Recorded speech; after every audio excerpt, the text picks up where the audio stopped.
spin. Well, howdy. Guess what I'm doing? Ta-da! I'm working on the car. What? Stop making fun of me. We're working on the car this morning. I really wanted to make a lot more of these videos this week for you guys working on this MR2, but I had a little run-in accident with some hair dye. I had an allergic reaction to hair dye, and I looked like a meat popsicle. Negative. Like my whole face swelled up. Today the goal is to get it running. So I did a lot of research with Charlie too. It wasn't just me, I don't want to take all the credit, but I did a lot of research tracking down the wiring on this car and deciphering the JDM engine harness, because there's really no schematics that I could find for this harness, and figuring out what we needed to do to repin the body harness to the ECU to get it to mate with the JDM ECU and engine harness. So I made a little Excel spreadsheet thingamabobber here. And I kind of just deciphered what wire was what and what it goes to. So now what we're gonna do is we're gonna pop off the cover of the ECU, because it actually says each pinout, what component each pinout goes to. And we're gonna match that up with the data I collected on the Excel spreadsheet and figure out what needs to be repinned so we can get this thing to start. So we're gonna do that now. Start at pin 1. On the body harness? Yeah. Black and yellow, space, blue and yellow, black. And then the black's right after it? Yeah. So yeah, B plus was the one that should have potential when the battery's plugged on all the time. Turn the key on. Turn it on. All right, ready? Yeah. Nothing? Leave it on. I mean, all the dummy lights are working. Check engine light is not on. I mean, it should be on. The one that you have labeled bat has power. I do? Yeah. Ignition should be this one right here. The one straight bullet. Let me look at the laptop. What the hell just flew inside the car? There was like a flying chicken nugget just seriously flew inside the car. What? Oh, it was a grasshopper. They're edible. I'm not gonna eat I don't know if that. it's as tasty as a chicken nugget. Chicken nuggets are tasty. I want chicken nuggets for lunch. Okay, so I'm gonna pop the top on this ECU and verify some wires while Charlie mans the computer so I can actually do something.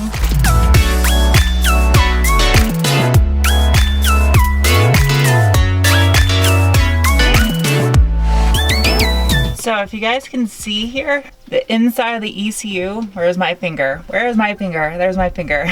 You can see it says BAT, B plus, ELS, B or plus B1. So all these are the labeling for the pinouts.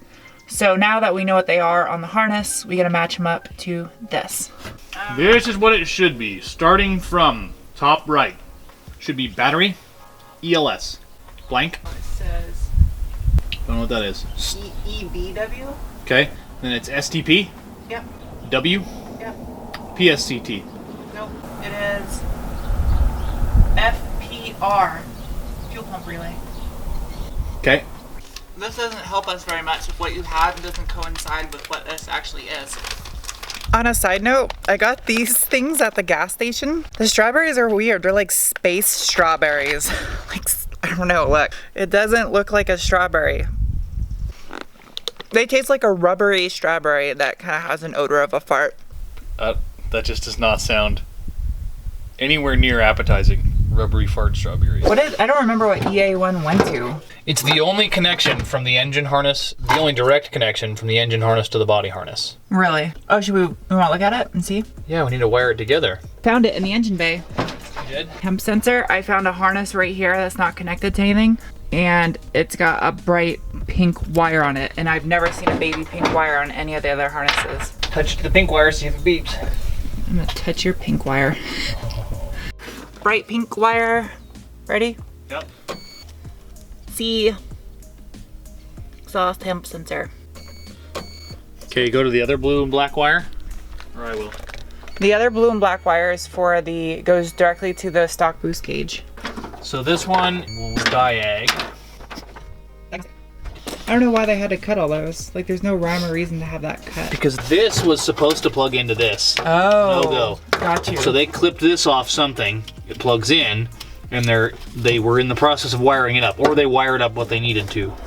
I'll finish doing that. I want to finish wiring that up. So this is what happens when you take over someone else's project. It's kind of difficult because they didn't finish. I don't want to say they didn't do a good job, but they didn't do enough research when they started the project. So like, if you're gonna do this on your own car, it doesn't matter if it's an MR2 or a Mustang or anything. Research it until you've exhausted every resource you can. And had somebody research that, they would have just bought all the correct harnesses when they started this instead of trying to piece it together. I'm in Mr. Dos. What? So we're gonna get this thing cranked over. Hit it. Ready? Charlie, it started. Fucking randomly.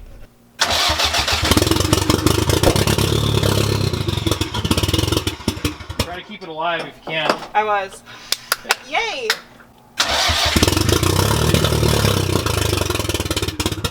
That's mass airflow sensor why it's not staying running. Guaranteed. There's no downpipe on it, is there, Charlie? There's a downpipe. Oh, there is? Okay, so it's just running straight off the downpipe, so it is a little bit loud. It's firing now, and it actually stayed running for a little bit, and then it shut off. It's getting fuel, and it's getting spark. It just won't stay running, but that's a huge step. When we bought this car, the previous owner couldn't even get it to do this. So, I'm kind of excited. So, the bolts on the Bottom of the intake manifold? They're what? They're missing. They're missing. So my guess on the mass airflow sensor not operating correctly would be... Correct? Oh, no. Technically, the mass airflow sensor is correctly operating. Yes, it's correctly operating, but this problem is a result of the MAF because there's an airflow issue. So my first initial guess was right. The result of a very massive vacuum. Just give this to me. Well, you've got to be correct in order for me to give it to you. I was right. I was pretty damn close to being right. You gotta at least give me this. You were close. Yeah, that's what's up. Bird, shut up. Right there, that one was missing. This one's missing a nut. This one was missing, and this one was missing. Here's the MAF. I'm going to look and see if I can find any hoses that are loose or vacuum lines that may be dry rotted. If you got a vacuum leak, yeah, you want to do all vacuum lines past the throttle body. Yeah, past the MAF, right? Because pre-MAF it wouldn't matter pre-MAF. Pre-MAF it doesn't matter. You want to look for, it won't be like a vacuum leak on this side, it'll just be an air leak. Right. Theoretically. Which would throw off the calculation for the MAF because it'd be misreading the amount of air going into the engine. Which is why it should theoretically have a recirculating blow-off valve. Right, yeah. But it doesn't. So a problem that we've unmasked now that we have the car jacked up is there is an oil leak coming from somewhere on the top side of the turbo. We think it's the oil feed line, but it's not leaking at the second, so we're gonna have to wait until we actually crank it and see where it's coming from. So we got the heat shield off so we could look at the oil leak so we can properly investigate where that oil leak's coming from. If you see over here, it is wet. That is not oil or anything leaking. That was from spraying the hardware on the heat shield to get the heat shield off because it was really rusty.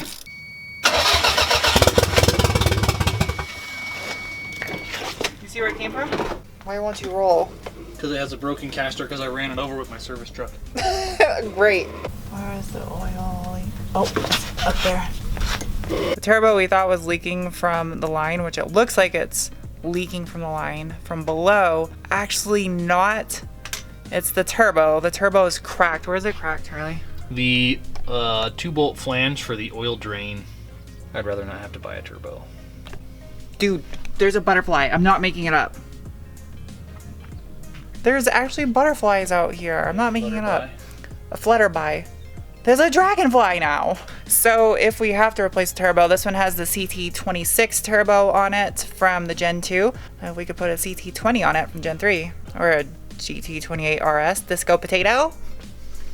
That's what I would put on it. It's not called a MAF on this, it's AFM, airflow meter. The airflow meter, I believe, is what our problem is. So there is a test procedure in the service manual. It is for USDM one, but it should be the same principle. So we're gonna try testing it. I think we should just try cleaning it first and seeing maybe MAF or AFM or whatever is gunked up. Go ahead and try and crank it. Let me see if it moves. Yeah, it moves.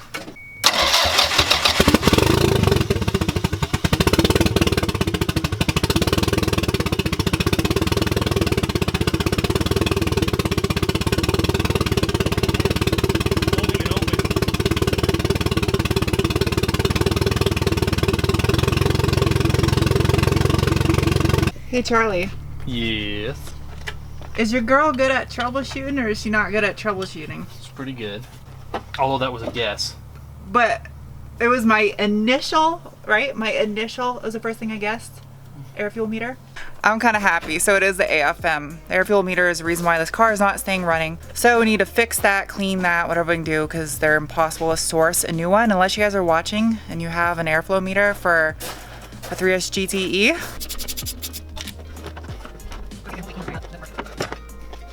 Also, there's supposed to be like a little freeze plug, for lack of a better word, in this screw so that you can't tamper with the initial factory setting. Right. But obviously it's been pulled and tampered with, so we need to check that out. For this situation with the flapper not staying open to allow airflow, that wouldn't be caused by a bad map sensor, would it?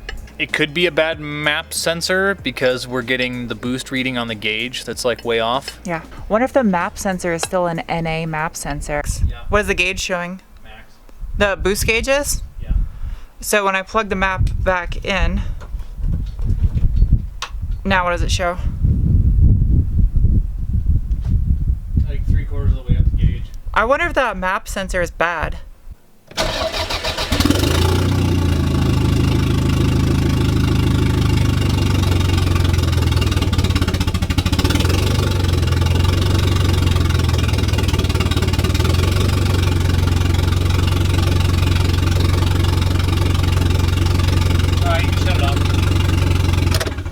The AFM. AFM is definitely what is the problem. Map sensor on these cars is located right here.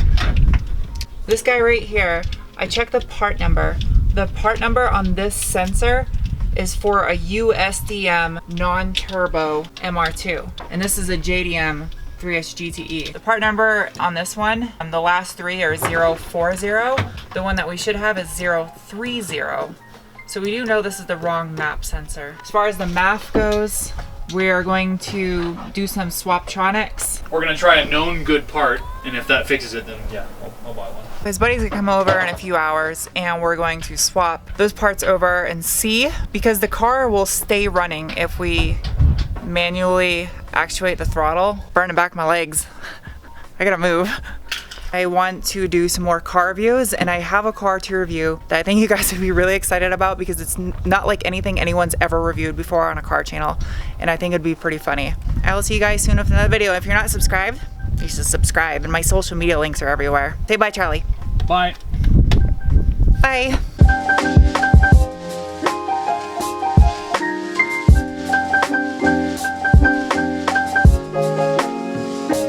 Oh no, I ate them all.